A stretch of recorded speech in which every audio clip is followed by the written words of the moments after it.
you brought something interesting up, which is like empathy is at the core of everything.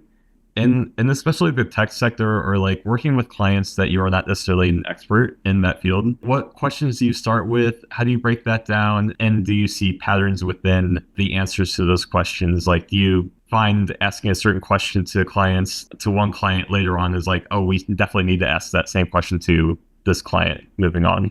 We're lucky in the sense of when you're in tech, when you become a niche expert, the problems, it feels like cheating because the problems are very similar.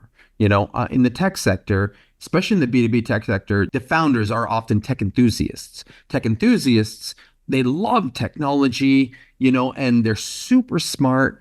And because they love technology and because they're super smart, they have a really bad way of communicating what their product value is to the end user.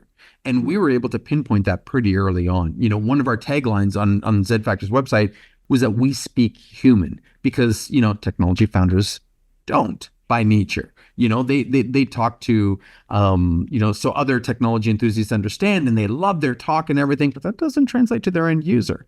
So that's the advantage that we found in our space, in our niche. But that is the advantage of niching into a space, because when you niche into a space, you see patterns. You see, very similar, not only the nomenclature that everybody uses, but, how they think of their customers, how they act towards their customers, and what they believe, is true to their customers, which isn't often the case.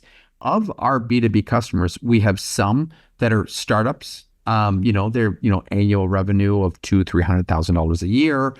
Some of our bigger companies are in the $13-15 billion a year. And the problems that they both have are so similar. It's creepy, it's eerie, just different at scale. But the problem at core is exactly the same. So that is the advantages of, going into a niche industry. Hands down, absolutely.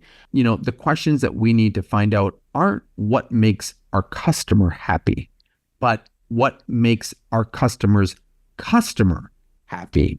Not what problem are we trying to solve for you, Mr. Customer, who's paying our bills, but what is the problem that we're trying to find from your customer and you're still going to pay our bill? We're trying to dig deeper because, in fact, what we're doing isn't to make our customer happy, but it's to make their customer happy. And sometimes there's a little bit of an ego rift that we have to overcome and make them realize, hey, listen, I appreciate this. Why do you think your customer believes this?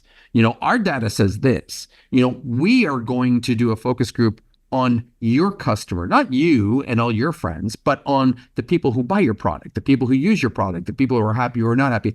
That's the core information you want to start with.